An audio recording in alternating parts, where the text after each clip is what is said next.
नमस्कार दोस्तों, इस वीडियो में आपका हार्दिक स्वागत है। मैं हूं पत्रकार योगेंद्र योगी। दोस्तों, कल एक बहुत बड़ा खुलासा हुआ था। राजस्थान मेडिकल काउंसिल के रजिस्ट्रार ने करीब 100 फर्जी डिग्रियां बांट दी, रजिस्ट्रेशन कर दिए चिकित्सकों के जो 10वीं और 12वीं पास से कर्नाटक, बंगाल और इधर तमिलनाडु और राजस्थान के भी उसमें कुछ फर्जी डॉक्टर जिन्होंने 10वीं से 12वीं पास की और फर्जी रजिस्ट्रेशन में काट छांट करके जो रियल डॉक्टर थे उनके ईमेल एड्रेस लेकर और उसके जरिए फर्जी वेरिफिकेशन करवाकर, जिनका वेरिफिकेशन हुआ ही नहीं, और उनको रजिस्ट्रेशन कर दिया। बाकायदा उनको इक्वल कर दिया, एमबीबीएस के इक्वलेंट और या पीजी के इक्वलेंट उनको कर दिया। उसमें गायनी के भी रजिस्ट्रेशन कर दिया और दूसरे जो वर्ग थे उनके भी रजिस्ट्रेशन किए गए। आश्चर्य की बात यह है दोस्तों, इस खुलासा होने के बावजूद भी राजस्थान की सरकार ने, भारतीय जनता पार्टी की सरकार ने कोई कठोर एक्शन अभी तक रजिस्ट्रार राजेश शर्मा के खिलाफ नहीं लिया, सिवाय जांच कमेटियां या उनको सस्पेंड करने के अलावा। आप ये बताइए कि उस जो रजिस्ट्रार है उसने इससे अकूत धन दौलत इकट्ठी की होगी और लंबे अरसे से वो इस काम को कई सालों से लगातार करता आ रहा है। इसके बावजूद भी अभी तक कोई ऐसी कार्रवाई जिससे लगे कि वास्तव में सरकार की जो दृढ़ इच्छा शक्ति है वो भ्रष्टाचार और भ्रष्टाचारियों को जेल के पीछे भेजने की और भ्रष्टाचार को मिटाने की है। तो गवर्नमेंट का जो अभी जो तौर तरीका है उसमें यह है कि जांच कमेटी इसमें गठित की गई है। एसएमएस के जो एक डॉक्टर हैं, वरिष्ठ डॉक्टर हैं, डॉक्टर गोपाल, उनको तो इसका चार्ज दिया गया है रजिस्ट्रार का, और एक स्वास्थ्य सचिव राजस्थान की गायत्री राठौड़, उन्होंने एक 5 सदस्यीय इस मामले में जांच की कमेटी गठित की है। और दोस्तों, आप जानते हैं कि जब तक जांच की प्रक्रिया पूरी होगी तब तक रजिस्ट्रार बहुत सारा खेल कर चुका होगा, और चूंकि जब ये खबर छपी उसके बाद ये कार्रवाई की गई तो उसने निश्चित तौर पर उसने और जो 3 लोग वहां से हटाए गए, निलंबित किए गए इस घोटाले घपले में, जो भंडाफोड़ होने के बाद, तो उन्होंने निश्चित तौर पर वहां पर जो फाइलें हैं, जो दस्तावेज हैं, उनको खुर्द-बुर्द करने, वो सबूत मिटाने में कसर बाकी नहीं रखी होगी। तो ये पूरी जो कार्रवाई है ये दरअसल इस अंदाज में चल रही है कि जैसे मानो कोई बहुत गंभीर बात नहीं हुई हो, जबकि ये इतना महत्वपूर्ण मामला है। ये लोगों की जिंदगी और मौत से जुड़ा हुआ मामला है। ये चिकित्सकों के, जो जायज चिकित्सक हैं, उनके भविष्य से भी जुड़ा हुआ मामला है, क्योंकि अब ये पता करना बहुत मुश्किल होगा इन फर्जी लोगों को डिग्री देने के बाद कि असली कौन है और नकली कौन है। तो निश्चित तौर पर कहीं ना कहीं संदेह तो आदमी, कोई भी मरीज या उसके परिजन जब जाएंगे तो ये संदेह तो पैदा होना लाजमी है। और ये संदेह इसलिए भी बढ़ेगा क्योंकि सरकार जिस धीमी गति से इस प्रक्रिया को, कार्रवाई की, जांच की प्रक्रिया को चला रही है।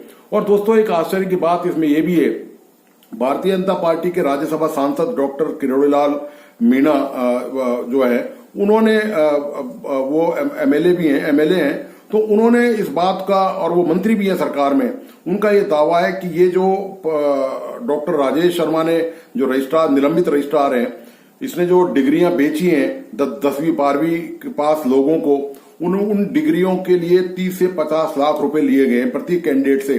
तो आप देखिए कि करीब 100 का खुलासा हुआ है, तो आप अंदाजा लगा लीजिए कि यदि 30 से 50 लाख की रकम वसूल की गई है, इनटू मल्टीप्लाई करें 100, तो कितने करोड़ रुपए राजेश शर्मा ने और उनके जो नीचे लोग हैं, जो दलाल हैं और जो मिली भगत में शामिल हैं, उन लोगों ने बनाए होंगे। और सरकार उनको इतना मौका दे रही है कि वो जो सारा पैसा है, वो जो प्रॉपर्टी है, उसको कैसे ठिकाने लगा दिया जाए, जो भी धनराशि उन्होंने वसूल करी है भ्रष्टाचार की आड़ में।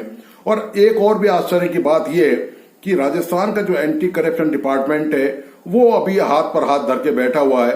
वो इंतजार कर रहा है कि इसको कोई पीली चावल की चिट्ठी भेजेगा, कोई बताएगा उसको जाकर कि यहाँ ऐसा लिखित में भ्रष्टाचार हुआ है। जबकि भ्रष्टाचार का ये मामला, मतलब आप ये देखिए कि जैसे ऐसा है जैसे नंगी आंखों से आकाश के तारे देखना दिन में, बिल्कुल साफ नजर आ रहा है, क्लियर कट मामला है, इसमें क्रिस्टल क्लियर है। कोई भी इसमें इतने सारे सबूत सामने आ चुके हैं, लेकिन एंटी करप्शन अभी तक चुपचाप आराम से बैठा हुआ है, केवल सरकार के इशारे की इंतजार कर रहा है। ये जाहिर है कि एंटी करप्शन ऐसे मामलों में हाथ नहीं धरता जब तक सरकार की परमिशन, यदि सरकार परमिशन नहीं देगी तो निश्चित तौर पर मान के चलिए कि राजस्थान का एंटी करप्शन विभाग जो है वो इस मामले में हाथ नहीं डालेगा, वो कार्रवाई नहीं करेगा। होना तो ये चाहिए था कि जैसे ही ये मामला भंडाफोड़ हुआ और कल सुबह जैसे ही इस किस्से का पता चला कि इस तरह रजिस्ट्रार ने ये किया है, तत्काल एंटी करेक्शन की एक टीम को वहां पर पहुंचना चाहिए और सारा रिकॉर्ड, कुछ भी नहीं करते, कोई गिरफ्तारी बेशक नहीं करते, लेकिन रिकॉर्ड सारा सीज कर लेते, ताकि राजेश शर्मा को और उनके जो दूसरे लोग हैं जो आरोपी हैं इसमें, उनको वो दस्तावेज खुर्द बुर्द करने का, उनको नष्ट करने का, उनको छुपाने का, उनको इधर उधर ले जाने का कोई मौका नहीं मिलता। इसके अलावा राजेश शर्मा की प्रॉपर्टीज के मामले में या उसने जो वसूली की है अब तक, उसके मामले पे भी एंटी करप्शन को इंस्ट्रक्शन देने चाहिए थे और उसके मामले में जांच, छापेमारी करनी चाहिए थी कि कहां कहां पर कितना इन्वेस्टमेंट किया गया है, इस पैसे का क्या उपयोग किया गया है। ये दोस्तों हाल है, ये राजस्थान का हाल है दोस्तों। राजस्थान पूरे देश में ज्योग्राफिकल दृष्टि से देखें सबसे बड़ा राज्य है, यहाँ पर चिकित्सकों की सबसे ज्यादा जरूरत है और चिकित्सक इस बात के लिए इंतजार करते हैं कि उनको पूरे राज्य के लोगों की सेवा का मौका दिया जाए।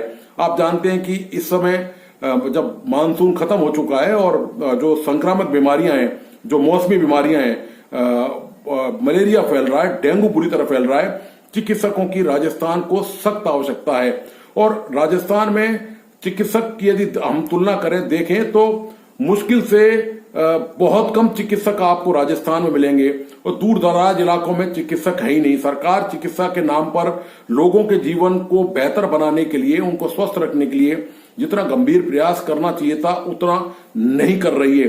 ऊपर से कोड में खाज ये कि रजिस्ट्रार ने जो जिस तरह की हरकत की है, जो काली करतूत की है, उससे यह है कि और भी डिले हो रहा है। आप केवल रजिस्ट्रार शर्मा ने 10वीं 12वीं के जो पास लोग हैं उनका रजिस्ट्रेशन कर लिया, उनको डॉक्टर के तौर पर बतौर मान्यता दे दी। रजिस्ट्रेशन करने का मतलब यही हुआ कि वो डॉक्टर बन गए हैं। और वो जो जायज लोग हैं, जिन्होंने रजिस्ट्रेशन के लिए काउंसिल में अप्लाई किया, उनके मामले में कुछ नहीं हुआ। उनके बिगर रिश्वत दिए, बिगर पैसा लिए दिए, राजेश शर्मा ने खुद ने ये स्वीकार भी किया कि वो तो जायज काम के, जो कानूनी काम के हैं, उसमें ही कमाई करता है। ये तो ऐसा काम है जिसमें तो लाखों के वारे न्यारे होते हैं, जो उसने जिस तरह से ये कार्रवाई की है। और दोस्तों इस मामले में एक खुलासा और भी हुआ है कि ये खुलासा नया ये है कि इसमें डीडवाना की एक फर्जी डॉक्टर जो 10वीं 12वीं पास है, उसको भी राजेश शर्मा ने उसका रजिस्ट्रेशन कर दिया बतौर MBBS डिग्री के। वो वहां पर डीडवाना में ही जो जिला अस्पताल है, बांगड़ अस्पताल है, वहां पर उसके सामने सेंटर चलाती है सोनोग्राफी का। तो जिला प्रशासन ने वहां के जो CMHO हैं, उन्होंने तेजी से कार्रवाई करते हुए उसका वो सेंटर सीज कर दिया, उस पर ताला लगा दिया, उस पर सील लगा दिए। और अभी वो गीता जो है, फर्जी जो डॉक्टर है, वो फरार बताई जाती है। तो अभी इन सब की जांच होनी बाकी है और इनकी सबकी गिरफ्तारियां होनी बाकी है। तो अब देखना यह है कि कितना दूध का दूध और पानी हो पाता है। क्या सरकार वास्तव में भ्रष्टाचारियों से लड़ने की इच्छा शक्ति रखती है? क्या इनके खिलाफ इतना सख्त एक्शन होगा जैसे नकल के मामले में हुआ कि जो नकलची थे, जिन्होंने राजस्थान में नकल कराई ठेके ले लेकर, उनकी जो है, उनके भवन गिराए गए, उनकी मकानों पर बुलडोजर चले। तो क्या राजेश शर्मा के मकान पर भी ऐसा बुलडोजर चलेगा? क्या ये संभव है? क्या है सरकार केवल एक आंख से अलग और दूसरी आंख से अलग देखती है? तो अब ये देखना है कि सरकार के अब पाले में गेंद है और अब न्याय किस तरह से होता है और कितना फास्ट होता है। दोस्तों महत्वपूर्ण ये नहीं है कि न्याय मिल गया, सवाल ये है कि न्याय कब मिला। यदि न्याय बहुत, इसको कहते हैं कि injustice delayed is justice denied, यानी कि देरी से मिला न्याय कोई न्याय नहीं होता। तो सरकार को ये चाहिए कि इस मामले में बहुत तेजी से सारी कार्रवाई करे, ताकि जो इस मामले में जो डॉक्टरों के जरिए जिन लोगों की जान से खिलवाड़ किया जा रहा है या जो अब तक कर चुके हैं खिलवाड़, कम से कम उनकी रोकथाम हो सके। और राजेश शर्मा के साथ साथ उन 100 लोगों को तत्काल अरेस्ट करना चाहिए। वो लगातार प्रैक्टिस करके वो लोगों को उल्टी सीधी दवाइयां लिखकर, वो नीम हकीम है, पूरी तरह से 10वीं 12वीं पास झोला छाप बने हुए हैं, वो उनके खिलाफ सख्त एक्शन लिया जाए। जिन्होंने अपने क्लिनिक पर MBBS की डिग्री लगा रखी है, रजिस्ट्रेशन लगा रखा है राजस्थान मेडिकल काउंसिल का। तो दोस्तों आपको आज का ये वीडियो कैसा लगा, प्लीज अपने लाइक्स और कमेंट के साथ मुझे जरूर बताइए। और प्लीज इस वीडियो को अपने दोस्तों और परिजनों को शेयर करें। साथ ही जिन मित्रों ने इस YouTube चैनल को सब्सक्राइब नहीं किया है, प्लीज वो इसे सब्सक्राइब करें और बेल आइकॉन का बटन दबाना नहीं भूलें, ताकि जब भी कोई नया वीडियो मिले तो उसकी सूचना आपको सबसे पहले मिल सके। धन्यवाद, नमस्कार।